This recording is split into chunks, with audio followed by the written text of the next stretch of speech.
Let's talk about the list component. The list component is the root of list pages like this user list here.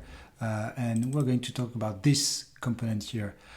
This component reads the resource from the URL and then fetches data provider.getList to get a list of results. Here we're using JSON placeholder as a data source.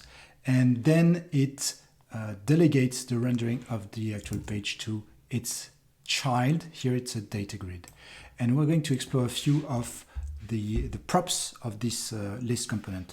The first one I want to show is the sort prop, which is the default sort of the list. So I can say that the default sort will be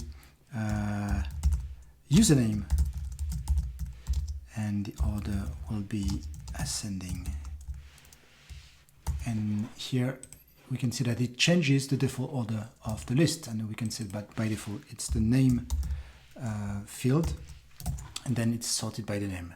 This is the default sort order because as soon as the user changes the sort order, like I did here, here this parameter doesn't have any effect anymore because the user has persisted their changes in local storage, and this sort preferences will be persisted until the user logs out. So the first prop would be sort. Second prop can be the title. You can see that here the title of the page is users. I can say that it's user list, and just like that I'm changing the page title. Next I want to show you the filter prop. So the filter is a permanent filter that I can add to the list. And so when the list component will call the data provider, it will use this filter parameter and get only a subset of the record. So here I'm going to have all the users with this website, ramiro.info. So I'm going to do website ramiro.info. And here you can see that I only have this user, and it doesn't appear as an active filter. It's not a filter that the user can change. It's a permanent filter.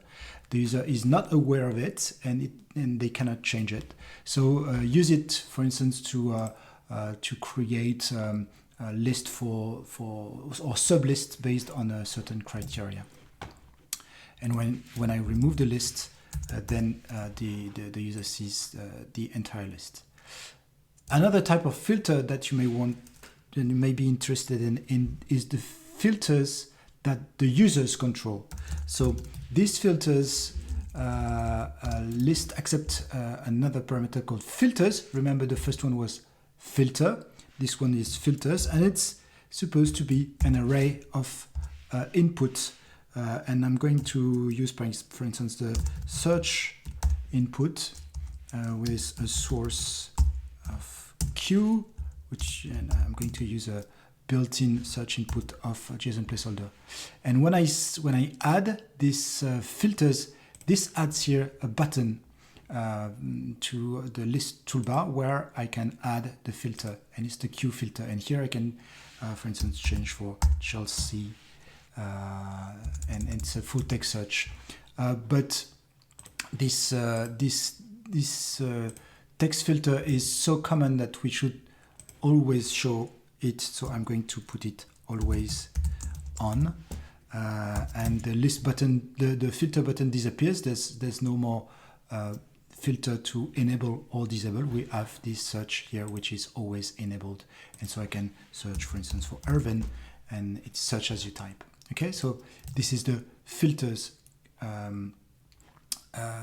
prop, and that's one more prop that I want to show is the aside. Aside. The aside prop. The aside is a component that mean that the list will render on the side of the screen, and so I can create whatever I want. For instance, I can create a div. Saying it's aside here, and then I will see here an aside, and then I can style it however I want.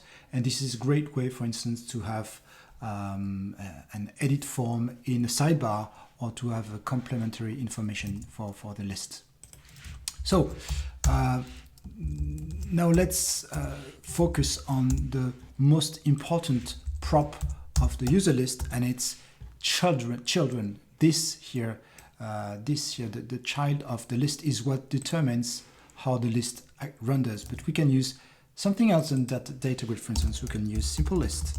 Simple list is a component that doesn't take any child, and I'll have to import it. Simple list will render.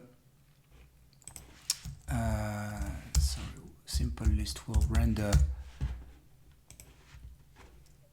without typos.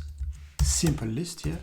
Simple list renders by default the record representation, and here for users the record representation that I define in the resource is the name. So by default, when I render a simple list without any prop, it will only render the record representation, and here it's the username. But I can also give it a secondary text, and it can be, for instance, the email.